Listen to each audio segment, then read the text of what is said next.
It's so happy to see familiar faces, and also I'm very happy to see new faces. Okay, so let's start immediately. So we will do a very short presentation. I mean, I will present Vicky, and perhaps she will present me. I'm not sure, but anyhow. So, first of all, we are a couple in work and in daily life. We are working together since 4 years. So, Victoria, she is Hungarian, and she's a well-known homeopath. She wrote a book about fish with the other name in her life, in her previous life. It was Bodrogi. So now it's just Victoria Nemeth. And she was the first one to write and to speak about fish. So I think that this was a very important work that she did. So she has a lot of experience in homeopathy, and we are working together, consultation together. We are teaching together, and of webinars and seminars too. So that's all what I have to do to tell about you. Nothing. That you are a beautiful woman. Grab the words now to me, and I would like to introduce Roberto Petrucci. Who does not know him? He is a well-known Italian homeopath, teacher, medical doctor, and author of several books. He has a greater experience than mine. He's in this homeopathic field more than 30 years now. And he taught really all over the world, from Asia to America, and teacher of several universities or homeopathic schools. Also, he established several associations, and he's still director of Milan Homeopathic Center. As Roberto told, we are working, we are teaching together, and also we are book authors. But today we would like to present our new book that we wrote together. And the occasion that we gathered together today, this evening, afternoon, or morning, is that we can present you our child, newborn child, the ADHD, or how carefree childhood can be. So, okay, so let's start.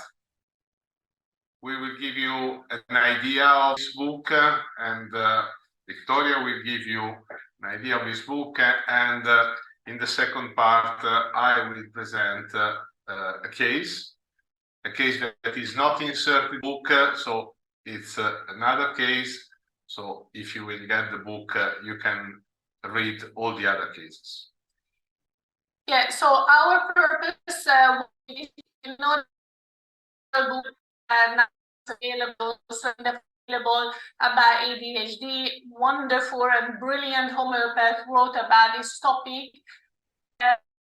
As understood from, and also worldwide, it's coming more up to date, this disorder, ADHD, and we wanted to put our knowledge and our experience in the book that can be useful for really everyone, not just homeopath, medical doctors, but also to give an idea, to give a help to those parents, to those teachers, or everyone in the household who involved into this disorder.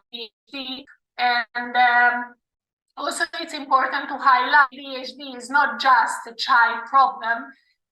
It's very common in adults. So the purpose of this book was to give it a help handbook to everyone. As you will see, we divided this book in 2 parts, but let's see the slides, and you will understand that what you can read and what you find it's in this very important book. So just to give an overall idea that how many person are suffering in ADHD. So if you see the number in Europe, the total number of children, 1,000% all children in Europe are suffering in ADHD, and the number in USA it's 9.4%. In Australia, it's 5. If you think all these percentage and numbers, these numbers are just the diagnosed children. So we do not know a lot of kids who are not diagnosed with ADHD. But if you put together all these numbers, so according to the data collected details in 2021, the total number of kids with ADHD worldwide is 172 million of children. And this data is coming from 18 years old, so which is approximately 7.2% of the whole population, so the whole population. You can understand this really, it's an incredible number, but not that, because I told it it's not just high, it's also disorder. So in adult from 18 to 4 years, that work was done, and based on the statistic on 2019, so 4 years ago, the 2.8% of whole population suffered or diagnosed with ADHD or ADD. That means that more or less 159 million of adults are suffering from this disorder. So let's put together in total, so for me it was incredible, 331 million of people worldwide suffering from ADHD or ADD. So you can understand that it's a very important task for us, and we want to try to give them help. So, but let's see that what is ADHD. Most of you are sure that knows that what all these syllables are meaning. So ADHD is an attention disorder. And I would like to highlight that it's not a sickness, or it's a neurodevelopmental disorder. Do not know the origin. A lot of speculations done in the past that what could happen in the pregnancy of the mother or from the parent, the parent. We do not know still where this disease is coming from. Just we know that from different diagnoses, different scans, and different studies, disorder influences the brain and its ability. And it's very important to underline and also to see that if you put into under the scan of the brain of a child with ADHD or the brain of an adult with ADHD, in 90% of the scans show the result that the brain are smaller than a healthy child or a healthy adult brain. So we can see that it's a developmental disorder. But what does it mean that the brain has the ability, that this neurodevelopmental disorder influences the brain's ability? So it means that receiving sensory information. Also, they can have a problem with coordination in movements or regulating mood and emotions, and also control of behavior. So you see that how many influences the brains are doing in different symptoms. But the exact cause, as I told you, related to the brain hyperactivity is still not fully understood. But what I told you, so the brain is smaller, it's a fact, but also that an association with dysfunction of certain neurotransmitters such as dopamine, neuroadrenaline, and serotonin, which play a role in the regulation of attention, mood, and behavior. So research has shown that in ADHD cases, the neurotransmitter dopamine and noradrenaline, which are responsible for the transmission of neural stimuli, and abnormally low. So to summarize, we see that dopamine, the serotonin level in ADHD child and in adult is very low. In addition, there may be also structural differences in certain brain areas that affect processes of attention and impulse, such as prefrontal cortex and ganglia. So you see that it's a neurological problem. And in adult, what the study work realized that they have lower level of glutamate, which may be responsible for neurotransmitter abnormalities. But we are in a book review an overall idea that most of you, I'm sure, know about ADHD. So what we are giving you with this book, which kind of knowledge, which kind of idea and tips. So I told you that we divided this book into two parts. So the first part we dedicated fully to ADHD in general symptoms, general understanding, general explanation in children and adults. Because really, for us, it's very important to see that ADHD is not just a child disorder. It's a very serious adult disorder as well. So in the first part, we explain the attention deficit and hyperactivity disorder basic symptom, which is inattention and impulsivity. We see forgetfulness, easily distracted symptoms, often loses things. So parents can tell you that my child is often loses the things or misplaces things. Easily or we see a fidgety. It's also always restless moving. We see difficult control the volume of the voice. So very high, very low. It's quite annoying that how usually the ADHD kids are speaking. Also, they can be very talkative one. Without stopping, they are just speaking. They can have difficulties in waiting, so they cannot wait. They turn to speak, to answer, to act. And what is more important in act, that they are acting quickly, immediate, without thinking. And that can be very dangerous. All these things are in the book with explanation that why they are doing and in which kind of other symptoms are in this theme of fidgety or inattention. In the first part, because most of you probably heard about the DSM-5 criteria, we also explain this if it's not so clear that what is the DSM-5 criteria that give a result of the type of ADHD. The DSM-5 is dividing in three groups: the ADHD kids, the predominantly inattentive or overly hyperactive plus impulsive kids, or combined type.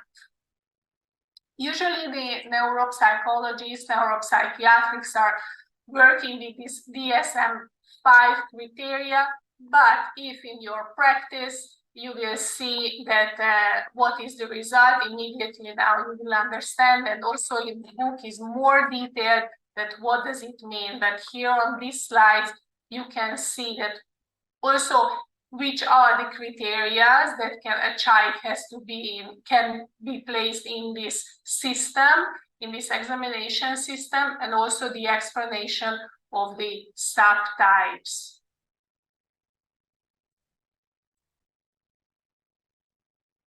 So in the first part, we highlighted the idea of ADHD, that it's a general diagnosis. But with ADHD, it's often coming and associated disorders that as we, therapists and homeopaths, we do not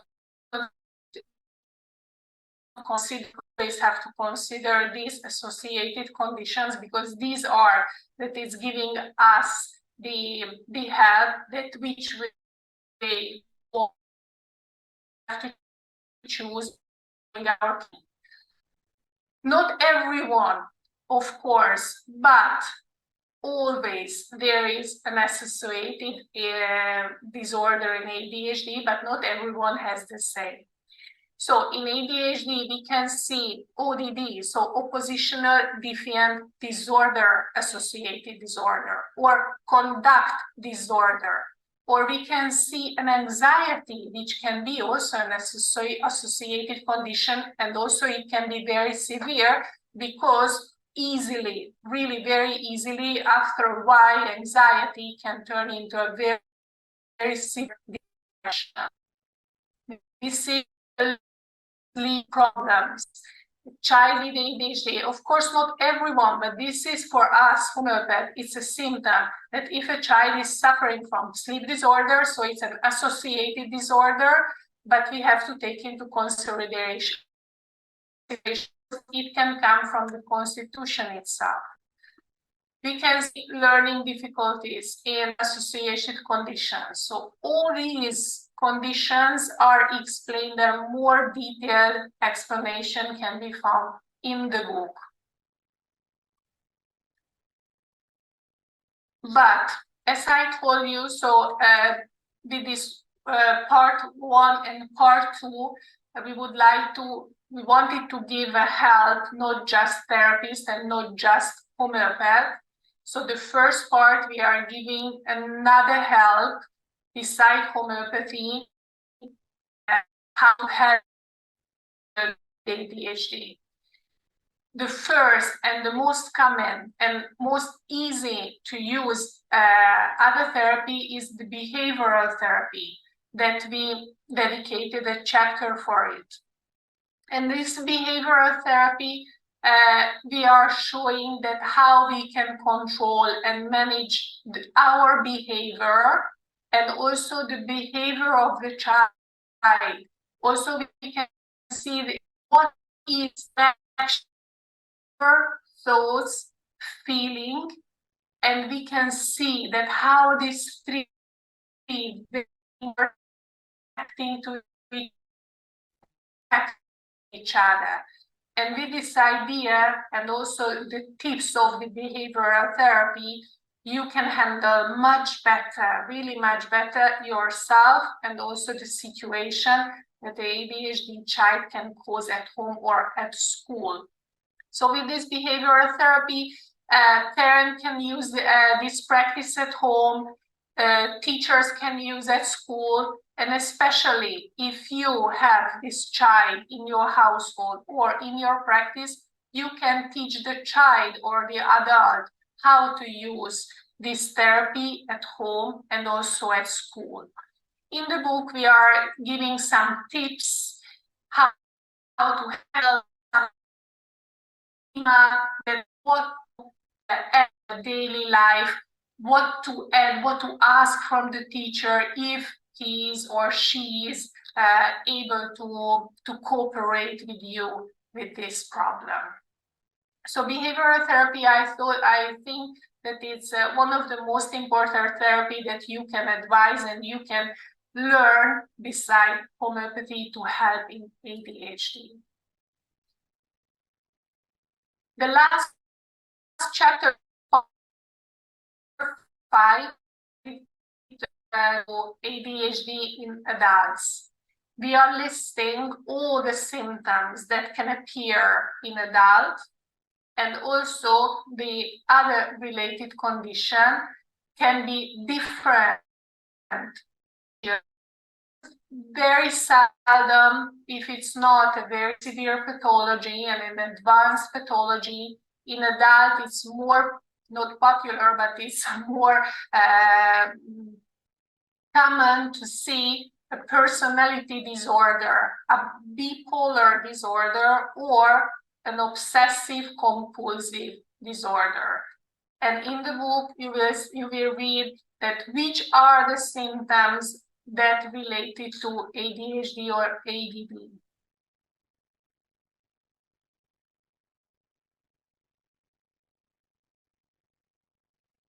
So, just stay on this idea of compulsion. This question came into my mind when we wrote this book, that why kids and adults can have a compulsion for sweets, alcohol, adrenaline, drugs, sex, or other things. And this is also very important to understand.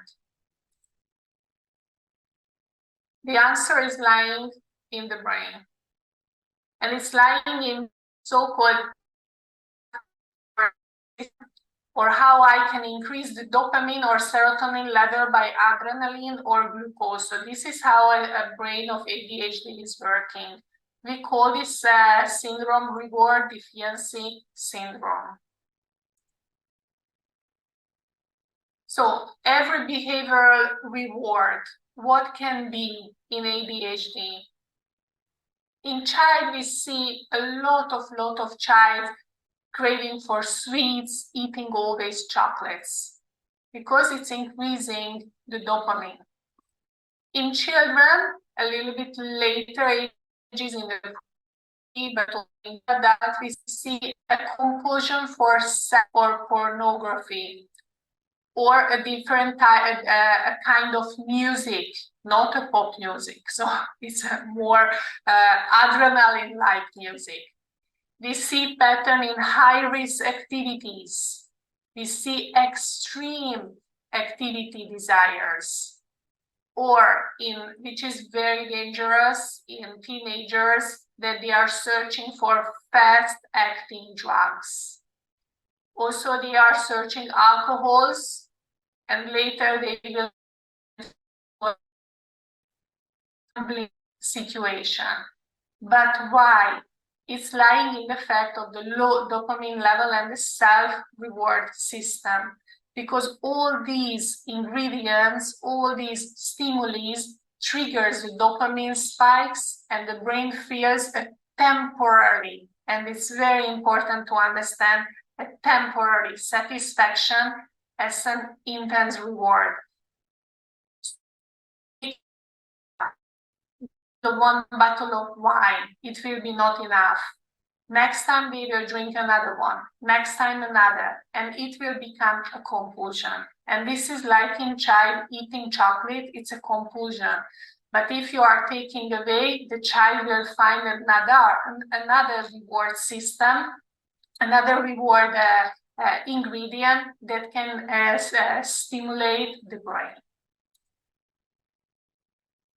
So we can say that ADHD kids and adults are dopamine seekers, but this dopamine seeking can turn into torturous daily self-regulation challenge. So this is what I explained later before. In ADHD, the brain is sending out distress messages randomly, really randomly, out of blue, demanding more glucose. And this demand causes disturbances in behavior or sudden cravings. So when there is a sudden reaction in a child, a sudden anger, a sudden outburst, a sudden kick, whatever, this is because the brain is immediate send out distress messages. I need glucose, I need something adrenaline, because I'm not feeling satisfied myself. So this is how the brain of the ADHD child or adult is working. And for them, it's really very difficult to manage it. But we are here to listen about this book, and we are an advanced homeopath, most of us. So from this book, but also it's just another tip, we are able to handle them, and we have the knowledge in our hands to handle them, and we have to handle them. We have to help them. So in the second part of the book, we dedicated this part completely to homeopathy. We are homeopaths, so we cannot think differently. And in this session, we are speaking about different types of children. We are mentioning many remedies. We are presenting cases, and also we are giving ideas which kind of rubrics you can take. But let's take it open this book and see that what is really in this second part.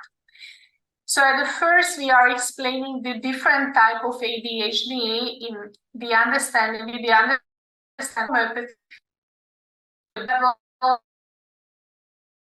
and we are adding more and more symptoms through the additional disorders. How the children is acting with the basic symptoms plus the additional symptoms and so on. Every types, in every types, we were placing a triangle that from the basic to the top, how we can understand the constitution of the child, how we can understand the core of the problem of the child. And this is also a help in this book to how to reach it, which kind of rubrics can help you, or which kind of questions can help you to reach the peak of trial. So in the book, we listed 9 different from the very end used to the more. You can see that from the deficient disorder to the latest state of depression, you can find all the types.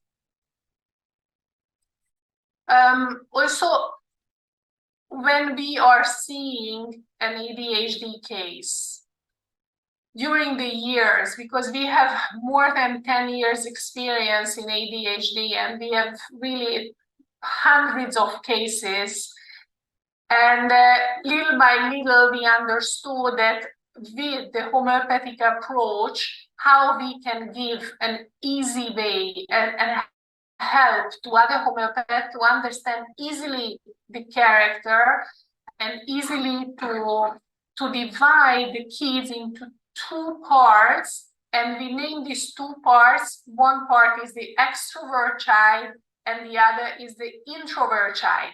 And when you reach this point, what does it mean extrovert? What does it mean introvert? And in this book you will read the rubrics of the extrovert and introvert child. Immediately you have a smaller selection of remedies that can help you and especially help them to manage the problem of ADHD.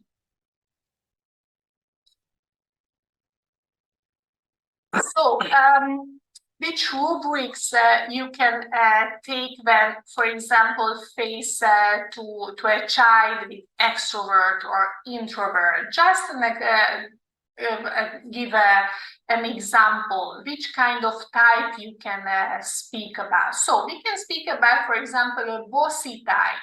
And when we are hearing this attitude that the child is always telling to everyone what to do, she's or he's the boss, no can tell no to him, immediately we can understand, okay, it's a bossy type, so we know that it's an extrovert type, because an introvert child is shy, will never give demands and comment to the other people. And from the introvert side, we will see a depression, a huge depression. So when you understand a lot of anxiety, a lot of depression, a lot of lack of confidence is happening in the child case, immediately you can allocate this pattern to the introvert group. And also we can see children that have this desire for self-amusement or to amuse others. This is also a pattern that is coming from an extrovert group, or a violent type, or a frightful type. You will see all these patterns and these subgroups in the group. That is very important to understand the constitution of the remedy, or constitution of the children to reach the right remedy and to give to your patient. Also, in this second part, we grabbed one of the main important associated disorders in ADHD with the knowledge of homeopathy. So, for example, just to grab one additional associated disorder, which is learning difficulties. So we are giving explanation of the different types of dyslexia, dysgraphia, and dyscalculia. We are giving ideas and tips which rubrics can help you to place into your repertory to find the right remedy. And then I think that this is the most important part of the book, and important knowledge that we can give to you through this is that we listed 21 commonly used remedies in ADHD in the chapter 8. And how we are introducing and how we are showing these remedies is very important, because we gave a kind of schema in this explanation. For us, it's very important to understand if there is a characteristic in a remedy, the appearance, because the appearance of a child can give us an idea, an immediate idea. Also, we have to understand the development of the remedy, because not every remedy has, for example, an early teething, an early dentition. For example, in calcium, we can see a late development, a late dentition. And if the dentition is early, you will never prescribe calcium, because you know that the calcium development is slow. So this is why it's very important to understand the different developments in different remedies. Also, we are giving ideas in the learning problems in different remedies, because not every remedy has the same learning problem. And this is also an idea. If you have an idea that, for example, okay, why we are not giving phosphorus to the child? Because it's fit more or less, let's say more or less, to this child. It's covering most of the symptoms that they are telling to us. But if you check that, for example, the development, the learning, and all these things are not really fitting, you can ask, okay, but what if it's not a phosphorus case? So with this idea, with this list of remedies, we are giving you the most common themes, the most common pathologies, the most common explanation of the remedies related to the ADHD and related to the kids that you cannot miss when you are prescribing this remedy. And also in ADHD, it's a very common symptom, this sensory organ sensibility, or hyperactivity for noises or smells, or smell odors or noises or lights. And this is not in every remedy the same.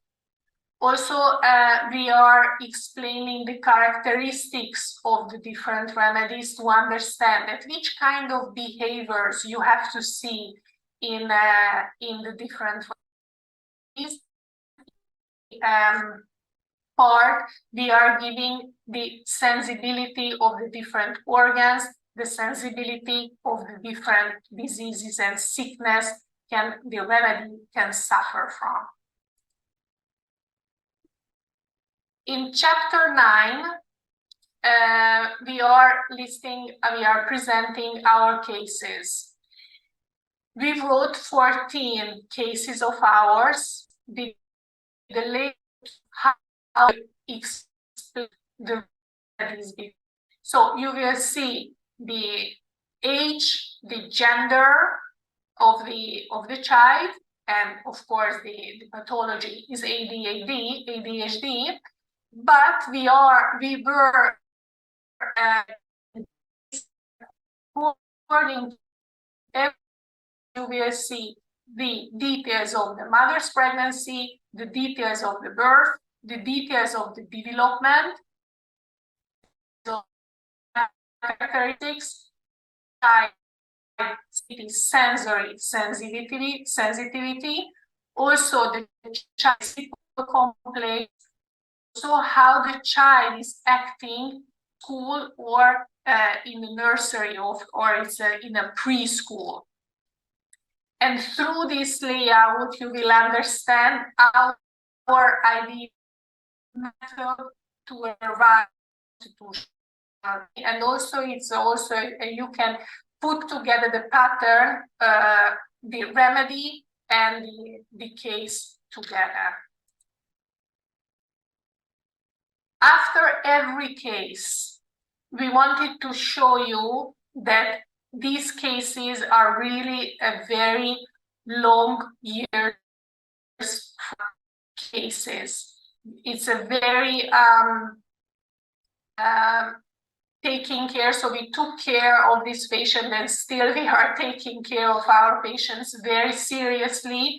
So that's why for us it was very important to list in percentage the development, the evolution, the amelioration of our cases. So after every cases, you will see a resource score. What happened in the physical level? What happened in the mental level? Mentioning all the symptoms. What happened in ADHD? How many percentage of amelioration we could reach with the constitutional remedy? And in totality, in general, from the beginning till the end, how is the amelioration in total in the child? And at the end of this list, the score list, we are giving the number of years of follow-up. So you will see that these are really very follow-up cases and very serious cases. In the last two chapters, so chapter 10, are giving us about question, which kind of question you can integrate into your anamnesis form, or if you stuck during the case taking, it can happen. You can open your book and you can search which other questions can help you to open the case, to continue the case taking. In chapter 11, we are giving ideas of different rubrics, and these rubrics we divided in themes. So for example, themes of anger, themes of learning disabilities, or themes of depression, or themes of general attitude. So we are in this book review with the collaboration of EMRIS, and on EMRIS website you can find all the books that we wrote from the Waterword Fish in Homeopathy, and also the group and themes and children that the author of you, Petrucci.